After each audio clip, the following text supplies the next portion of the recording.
Hello friends, எல்லாருக்கும் வணக்கம். உங்களுக்கு கண்டிப்பாக இந்த நியூஸ் பற்றி தெரிஞ்சிருக்கும். நம்ம ஹர்தீப் சிங் பூரி நம்மளோட யூனியன் மினிஸ்டர் வந்துட்டு இந்த எத்தனால் பிளண்டிங்கை பற்றி ஒரு ஸ்டேட்மெண்ட் கொடுத்துருக்காரு. ஃபினான்ஷியல் இயர் 2025 கம்ப்ளீட் ஆகிறதுக்குள்ளே இந்த எத்தனால் பிளண்டிங்கை வந்துட்டு 20% நாங்கள் ரீச் பண்ணிவிடுவோம் அப்படிங்கிறத வந்துட்டு ரொம்பவும் கான்ஃபிடென்ட்டாக சொல்லியிருக்காரு. ஸோ இந்த ஒரு ஸ்டேட்மெண்ட்டை அடுத்து ரீசெண்டாக வந்துட்டு எத்தனால் பங்குகள் எல்லாமே நல்லாவே இம்ப்ரூவ்மெண்ட் ஆகிட்டு இருக்கு. எத்தனால் பங்குகள் அப்படிங்கிறத விட சர்க்கரை சம்மந்தப்பட்ட பங்குகள், அதே சமயத்தில் சில லிக்கர் ஃபேக்ட்ரி சம்மந்தப்பட்ட பங்குகள் எல்லாமே வந்துட்டு நல்லாவே இம்ப்ரூவ்மெண்ட் ஆகிருக்கு இந்த ஒரு 2 நாளுக்குள்ளே மட்டுமே. ஆனால் இந்த நியூஸை நான் போன வருஷமே, அதாவது இந்த 2023 லாஸ்ட் அந்த நவம்பர் அக்டோபர் அந்த சமயத்தில் வந்துட்டு உங்களுக்கு நான் நிறைய தடவை சொல்லியிருக்கேன்.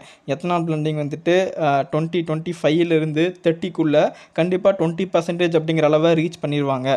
ஸோ அப்படி ரீச் ஆகும்போது நம்ம இன்வெஸ்ட் பண்ண வேண்டிய, நம்ம ஃபோக்கஸ் பண்ண வேண்டிய ஒரு 7 பங்குகள் என்ன அப்படிங்கிறத பற்றி ரொம்பவும் டீட்டெயில்டாக ஒரு வீடியோ போட்டிருக்கேன்.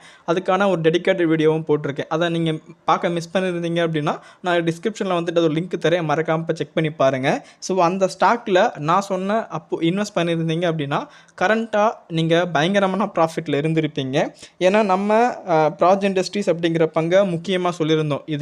இது ப்ராஜ் இண்டஸ்ட்ரியோட ஒர்க் என்ன அப்படின்னு பார்த்தீங்க அப்படின்னா, இந்த எத்தனாலில் செக்ரேட் பண்ணுறதுக்கான அந்த டிஸ்டில்லர்ஸ் மேனுஃபேக்சரிங் அண்ட் டிஸ்டில்லர்ஸ் சர்வீஸ் அப்படிங்கிற மாதிரி, ஸோ ஒரு கம்பெனிக்கு, ஒரு சர்க்கரை ஆலைக்கு தேவையான அனைத்து உபகரணங்களையும் வந்துட்டு இவங்க மேனுஃபேக்சரிங் அண்ட் ஃபுல் சப்போர்ட்டும் பண்ணி கொடுத்துட்ருக்காங்க.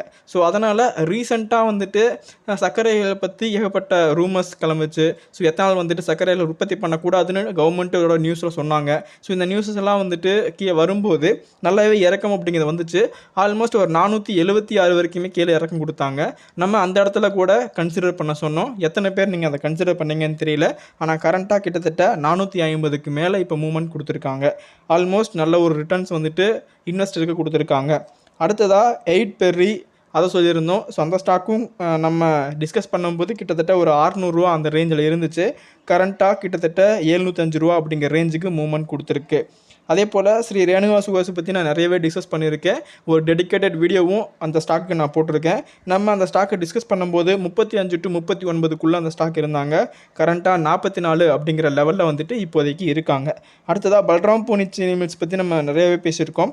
நம்ம டிஸ்கஸ் பண்ணும்போது அந்த ஸ்டாக்கோட ப்ரைஸ் 351, கரண்ட்டாக 417. ஆல்மோஸ்ட் எனக்கு தெரிஞ்ச ஒரு 20%க்கு மேலே வந்துட்டு இந்த ஸ்டாக் இப்போதைக்கு ப்ராஃபிட் அப்படிங்கிறத கொடுத்துருக்காங்க.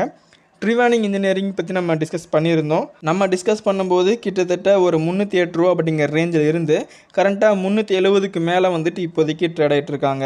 லாஸ்ட்டாக வந்துட்டு பஜாஜ் ஹிந்துஸ்தான் சுகர் பற்றி நம்ம டிஸ்கஸ் பண்ணணும். கொஞ்சம் ரிஸ்க்கான பங்கு தான், இன்வெஸ்ட்மெண்ட்டை கொஞ்சம் பார்த்து பண்ணுங்க அப்படின்னு சொல்லியிருந்தோம். நம்ம எந்த ஒரு இன்வெஸ்ட் பண்ணாலும் வந்துட்டு அதில் ஒரு 5% பண்ணி அந்த மாதிரி ரிஸ்க்கான பங்கில் இன்வெஸ்ட் பண்ணால் ரிட்டர்ன்ஸ் வந்துட்டு நமக்கு அதிகமாக கிடைக்கும். அந்த வகையில் நம்ம இன்வெஸ்ட் பண்ணியிருந்தோம் அப்படின்னா நம்ம டிஸ்கஸ் பண்ணும்போது 25 to 29 அந்த ரேஞ்சில் இருந்தாங்க. கரண்ட்டாக கிட்டத்தட்ட 36 ரூபா. என்னை பொறுத்தளவுக்கு இதுவும் நல்ல ப்ராஃபிட் தான் வந்துட்டு மேக் பண்ணியிருக்காங்க. அடுத்ததான் நம்ம லிக்கர் ஸ்டாக்கில் வந்துட்டு யுனைடெட் ஸ்பிரிட்டை பற்றி பேசியிருந்தோம். ஸோ அதுவும் ஆல்மோஸ்ட் வந்துட்டு கரண்ட்டாக ஒரு 1300 அந்த ரேஞ்சில் இருக்குது. நம்ம டிஸ்கஸ் பண்ணும்போது 1100 1000 அந்த மாதிரி ஸ்டேஜில் தான் வந்துட்டு இருந்தாங்க. ஆல்மோஸ்ட் நம்ம டிஸ்கஸ் பண்ண எல்லா பங்குகளுமே கரண்ட்டாக வந்துட்டு மினிமமாக வந்துட்டு ஒரு 10% ரிட்டர்ன் வந்துட்டு மேக் பண்ணியிருக்காங்க. இது எனக்கு தெரிஞ்ச ஒரு எக்ஸ்ட்ராடனரியான பர்ஃபார்மன்ஸ். ஸோ இதுக்கப்புறமா நம்ம எந்த எத்தனால் பங்கில் இன்வெஸ்ட் பண்ணலாம், எதில் இன்வெஸ்ட் பண்ணால் நமக்கு லாபம் அதிகமாக கிடைக்கும் அப்படிங்கிறத பற்றி இப்போ நம்ம டிஸ்கஸ் பண்ணலாம். ஸோ ஒரு லாங் விஷன் அப்படின்னா கண்டிப்பாக வந்துட்டு நம்ம முன்னாடியே, அதாவது நான் முன்னாடி டிஸ்கஸ் பண்ணும்போது இல்லை அதுக்கு முன்னாடி இன்வெஸ்ட் பண்ணவங்களுக்கு வந்துட்டு கண்டிப்பாக நல்ல ஒரு ப்ராஃபிட் இருக்கும். ஸோ இந்த நியூஸ் ஒரு கான்ஃபிடென்ஷியலான நியூஸ் இப்போ வருது அப்படின்னா இதுக்கு முன்னாடி நிறைய இன்ஸ்டியூஷன் இன்வெஸ்டர்ஸ் வந்துட்டு இது ஆல்ரெடி இந்த நியூஸை முடிச்சு கண்டிப்பாக இன்வெஸ்ட் பண்ணியிருப்பாங்க. ஸோ இந்த நியூஸ் வந்துட்டு நமக்கு பப்ளிக்காக கொண்டு வரதுக்கு முன்னாடி இவங்களோட பார்ட்டியில் டிஸ்கஸ் பண்ணியிருப்பாங்க. ஸோ நிறைய பேருக்கு வந்துட்டு அதுக்கு முன்னாடியே தெரிஞ்சு நிறைய பேர் இன்வெஸ்ட் பண்ணியிருப்பாங்க. ஸோ இந்த நியூஸ் வந்து நேற்று வந்துச்சு. ஆனால் அதுக்கு முன்னாடி 2 நாளைக்கு முன்னாடி இருந்தே இந்த மாதிரி சுகர் ஸ்டாக்ஸ்லாம் வந்து நல்லாவே மேலே போக ஸ்டார்ட் பண்ணியிருக்கு. அப்போது நம்ம மார்க்கெட்டுக்கு நம்மளுக்கு 2 நாளைக்கு முன்னாடியே வந்து நியூஸ் அப்படிங்கிறது வெளியே போயிருக்கு. ஸோ அது நமக்கு தெரியலை. ஸோ இப்போது இந்த சமயத்தில் இந்த நியூஸை பார்த்துட்டு நம்ம போய் இன்வெஸ்ட் பண்ணும்போது ஸோ நிறைய பேர் ப்ராஃபிட் புக்கிங் பண்ணுறதுக்காக வெயிட் பண்ணிட்டு இருப்பாங்க. அந்த இடத்துல நம்ம போய் மாற்ற மாதிரி இருக்கும். இந்த மாதிரி ஒரு கான்ஃபிடென்ஷியலான நியூஸ் வருது அப்படின்னா ஸோ அந்த நியூஸ் முடிஞ்சதுக்கப்புறமா எனக்கு தெரிஞ்சு மினிமம் ஒரு 5% வந்துட்டு கரெக்ஷன் அப்படிங்கிறது வரும். ஸோ அந்த 5% கரெக்ஷனில் வந்துட்டு நம்ம போய் போய் கலந்துக்கக்கூடாது. அந்த கரெக்ஷன் வந்து நடந்து முடிஞ்சதுக்கு அப்புறமா ஒரு கன்சாலிடேட் ஆனதுக்கு அப்புறமா வந்துட்டு நம்ம இன்வெஸ்ட் பண்ணுறது எனக்கு தெரிஞ்ச ஒரு பெஸ்ட்டான வேவாக இருக்கும். ஸோ அப்படி ஒரு 5% கரெக்ஷனுக்கு அப்புறமா நம்ம எந்தெந்த பங்குகளை வந்துட்டு திரும்பவும் என்ட்ரு ஆகலாம், எந்த ப்ரைஸில் என்ட்ரு ஆகலாம் அப்படிங்கிறத பற்றி நான் கிளியராக பேச போகிறோம். ஸோ நம்ம முதல்ல டிஸ்கஸ் பண்ண போகிறது ப்ராஜ் இண்டஸ்ட்ரீஸ் பற்றி தான். ஏன்னா இந்த பங்கு தான் வந்துட்டு மேக்ஸிமம் இருக்க எல்லா சர்க்கரை ஆலைகளும் டிஸ்டிலேஸ் வந்துட்டு இன்ஸ்டாலேஷன் சர்வீசஸ் எல்லாமே வந்துட்டு ப்ரொவைட் பண்ணிட்டு இருக்காங்க. அந்த வகையில் வந்துட்டு இந்த ஸ்டாக் கரண்ட்டாக 650 அப்படிங்கிற லெவலில் இருக்காங்க. ஸோ ஒரு கரெக்ஷன் வருது அப்படின்னா எனக்கு தெரிஞ்சு கிட்டத்தட்ட ஒரு 600 வரைக்குமே இந்த பங்கு கீழே இறங்குவாங்க. அதுக்கு மேலே இறங்கக்கான வாய்ப்புகள் கொஞ்சம் குறைவாக இருக்குது. ஸோ இந்த இடம் வந்துட்டு நீங்கள் உங்களுக்கு பர்ஃபெக்டான ஒரு பிக்காக இருக்க வாய்ப்புகள் இருக்குது. ஸோ கண்டிப்பாக இந்த இடத்த நீங்கள் மார்க் பண்ணி வச்சுக்கோங்க. அடுத்து ரெண்டாவதாக நம்ம பார்க்க போகிறது இந்த செக்மெண்ட்டில் வந்துட்டு ஹையஸ்ட் மார்க்கெட் கேபிட்டல் வச்சிருக்க ஸ்ரீ ரேணுகா சுகர் பற்றி தாங்க. ஸோ கரண்ட்டாக வந்துட்டு 44 ரூபா அப்படிங்கிற ரேஞ்சில் இருக்குது. இந்த ஸ்டாக்கு பிக் பண்ணுறதுக்கான ஒரு எக்ஸாக்ட் ப்ரைஸ் என்ன அப்படின்னா 42 to 43 இந்த ப்ரைஸ்க்குள்ளே வந்துட்டு ஏதாச்சும் ஒரு வேல்யூ வந்துட்டு பிக் பண்ணுங்கள். டெஃபினட்டாக இன்னும் இதில் வளர்ச்சி அப்படிங்கிறது இருக்குது. சாலிடாக வந்துட்டு நெக்ஸ்ட் ஒரு 48-50 வரைக்குமே ரீச் ஆகான வாய்ப்புகள் எனக்கு தெரிஞ்சு இருக்குது. ஸோ கரண்ட் ப்ரைஸ்லேருந்து கொஞ்சம் கரெக்டாக வாய்ப்பு இருக்குது. கரெக்ட் ஆகிட்டு ஸோ திரும்பவும் ஒரு 43, 42 அந்த லெவலில் இருந்து திரும்பவும் ஒரு பவுன்ஸ் பேக் அப்படிங்கிறது இந்த பங்கில் வரக்கான வாய்ப்புகள் இருக்குது. மேபி நீங்கள் அந்த இடத்துல கன்சிடர் பண்ணுறது ரொம்ப ரொம்ப பெட்டரான ஆப்ஷனாக இருக்கும். ஓகேங்களா. அடுத்ததாக நம்ம டிஸ்கஸ் பண்ண போகிறது பல்ராம்பூர் சீனி மில்ஸ் தான். ஸோ இந்த ஸ்டாக் பொறுத்தளவுக்கும் கரண்ட் ப்ரைஸு எனக்கு தெரிஞ்ச ஒரு நல்ல ஒரு எக்ஸலண்ட்டான ப்ரைஸாக தான் தோணுது. இருந்தாலும் வந்துட்டு நீங்கள் ஃபோக்கஸ் பண்ண வேண்டியது 410 to 415, 416 இந்த வேல்யூக்குள்ளே நீங்கள் பிக் பண்ணும்போது எனக்கு தெரிஞ்ச ஒரு எக்ஸலண்ட்டான பிக்காக இருக்கும் இந்த ஸ்டாக்கை பொறுத்தளவுக்கும். ஸோ இதில் முன்னாடியே நல்ல ஒரு வாய்ப்பு அப்படிங்கிறதெல்லாம் வந்துச்சு. கிட்டத்தட்ட நமக்கு ஒரு 350 அந்த லெவல், அதாவது இவங்களோட ரொம்ப ஒரு ஸ்விங் லோவில் அந்த பங்கு கிடைக்காத வாய்ப்புகள் நிறையா கிடச்சிச்சு. ஆனால் அப்போலாம் நம்ம சொன்னப்போ யாருமே அதை கன்சிடர் பண்ணவே இல்லை. நம்ம வந்துட்டு நம்மளும் ரொம்ப மினிமமாக தான் இதில் எல்லாம் இன்வெஸ்ட் பண்ணி வச்சுருக்கோம். ரீசெண்டாக நல்ல ஒரு ப்ராஃபிட்டில் வந்துட்டு புக் பண்ணலாம் அப்படின்னு தான் பார்த்துட்டு இருந்தேன். இருந்தாலும் வந்துட்டு இந்த நியூஸ் கன்ஃபார்ம் ஆனதுக்கப்புறமா இன்னும் நல்ல ஒரு ரேலி இருக்குது அப்படிங்கிற மாதிரி வந்துட்டு எனக்கு தோணுது. ஸோ டெஃபினட்டாக 460, 460 வந்துட்டு பிரேக் அவுட் பண்ணக்கூட வாய்ப்புகள் ரொம்ப அதிகமாக இருக்குது இந்த பங்கை பொறுத்தளவுக்கும். ஸோ நீங்கள் வந்துட்டு கரண்ட் ப்ரைஸில் நீங்கள் பை பண்ணுறாலும் பை பண்ணுங்கள், இல்லை வெயிட் பண்ணி 410 அது வர வரைக்கும் வெயிட் பண்ணுறனாலும் வெயிட் பண்ணுங்கள். எனக்கு தெரிஞ்சு கண்டிப்பாக கரெக்ஷன் அப்படிங்கிறது வரும். எனக்கு தெரிஞ்ச வாய்ப்புகள் கொஞ்சம் இருக்குது. ஸோ அதனால் நீங்கள் அந்த ப்ரைஸில் கன்சிடர் பண்ணுறது ரொம்ப ரொம்ப ஓகேவாக இருக்கும் உங்களுக்கு.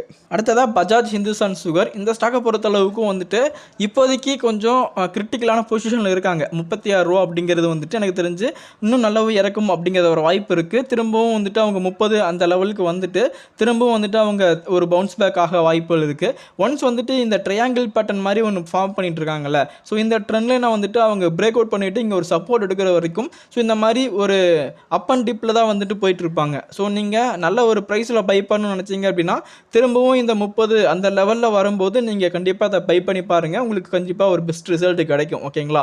ஸோ இப்போதைக்கு இந்த பங்கில் வந்துட்டு நீங்கள் இன்வெஸ்ட் பண்ணுறது எனக்கு தெரிஞ்சு பெட்டரான ஆப்பர்ச்சுனிட்டி தெரியல. ஸோ வெயிட் பண்ணுங்கள், இன்னொரு 1 வீக் பக்கம் வெயிட் பண்ணுங்கள். திரும்பவும் இந்த லெவலில் ரீச் ஆனாங்க அப்படின்னா டெஃபினட்டாக நீங்கள் இங்கே இடத்துல கன்சிடர் பண்ணுறது ரொம்ப ரொம்ப உங்களுக்கு பெஸ்ட்டாக இருக்கும். நீங்களும் உங்களோட ட்ரேடிங் ஆப்பில் வந்துட்டு இந்த மாதிரி மார்க் பண்ணி வச்சுக்கோங்க. அடுத்த இந்த லிஸ்ட்டில் நம்ம புதுசாக ஆட் பண்ண வேண்டியது வந்துட்டு டால்மியா பாரத் சுகர்ஸ். ஸோ இந்த ஸ்டாக் வந்துட்டு கரண்ட் ப்ரைஸ் 404 அப்படிங்கிற லெவலில் இருக்காங்க. இந்த ஸ்டாக்கும் ஆல்மோஸ்ட் வந்துட்டு ஒரு ட்ரையாங்கிள் அப்படிங்கிற மாதிரி ஒரு ஃபார்மெட்டை தான் வந்து கிரியேட் பண்ணிட்டு இருக்காங்க. ஸோ இது ஒரு ஃப்ளாக் பேட்டர்ன் மாதிரி தான் வந்துட்டு ஃபார்ம் ஆகிட்டு இருக்கு. எனக்கு தெரிஞ்சு திரும்பவும் இவங்க இந்த ஒரு டவுன் ட்ரெண்டில் வந்துட்டு எப்போ பிரேக் அவுட் பண்ணுறாங்களோ ஸோ அங்கிருந்து ஒரு கண்டினியூ ரேலி அப்படிங்கிறக்கான வரக்கான வாய்ப்புகள் இருக்குது. எனக்கு தெரிஞ்சு வந்துட்டு திரும்ப அவங்களோட 543 அந்த லெவலுக்கு கூட ரீச் ஆவாங்க. ஸோ ஒன்ஸ் வந்துட்டு இந்த பிரேக் அவுட் நமக்காக நம்ம வெயிட் பண்ணணும். ஸோ இந்த ஸ்டாக்கையும் உங்களோட ரேடாரில் வந்துட்டு இப்போதைக்கு வச்சுக்கோங்க. நம்மளும் இதை கொஞ்ச நாள் ஃபாலோ பண்ணிட்டு தான் இருக்கும். ஸோ டெஃபினட்டாக நல்ல ஒரு பொசிஷன் வரும்போது சொல்கிறேன். ஓகேங்களா. ஸோ நான் எந்த பங்கில் இன்வெஸ்ட் பண்ணுறேன், எந்த சுகர் ஸ்டாக்கில் இன்வெஸ்ட் பண்ண போகிறேன் அப்படிங்கிறத வந்துட்டு உங்களுக்கு சொல்லியிருக்கேன். நான் எந்த பங்கில் எந்த டைமில் இன்வெஸ்ட் பண்ண போகிறேன் அப்படிங்கிறத என்னோட ப்ரைம் மெம்பர்ஸோட வந்துட்டு டிஸ்கஸ் பண்ணிவிட்டு பிறகு தான் நான் எந்த பங்கில் தான் இன்வெஸ்ட் பண்ணுவேன். ஸோ டெஃபினட்டாக நீங்கள் அதை தெரிஞ்சுக்கணும்னு நினச்சிங்க அப்படின்னா கீழே இருக்கிற ஜாயின் பட்டனில் வந்துட்டு ஜாயின் பண்ணிக்கோங்க. அங்கே வந்துட்டு நான் எந்த பங்கில் இன்வெஸ்ட் பண்ணாலும் அங்கே வீடியோ போட்டு தான் நானும் இன்வெஸ்ட் பண்ணுவேன். ஓகேங்களா. அது உங்களுக்கு ஒரு கைடன்ஸாக இருக்கும். அதை பார்த்து நீங்களும் அனலைஸ் பண்ணி உங்களோட செபி ரிஜிஸ்டர் மூலமாக வந்துட்டு அந்த ஸ்டாக்கில் நீங்கள் இன்வெஸ்ட் பண்ண முடியும். ஓகேங்களா. ஸோ கண்டிப்பாக இந்த வீடியோ உங்களோட இன்வெஸ்ட்மெண்ட்டுக்கு வந்துட்டு ஒரு முக்கியமான வீடியோவாக இருக்கும் அப்படிங்கிற நம்பிக்கை எனக்கு இருக்குது. இந்த வீடியோ உங்களுக்கு பிடிச்சிருந்தா லைக் பண்ணிக்கோங்க. இந்த வீடியோ பற்றின கருத்துக்கெல்லாம் மறக்காமல் கமெண்ட்டில் சொல்லுங்கள். மீண்டும் ஒரு இன்ட்ரெஸ்டிங்கான வீடியோவில் மீட் பண்ணலாம். தேங்க்ஸ் ஃபார் வாட்சிங் ஃப்ரெண்ட்ஸ்.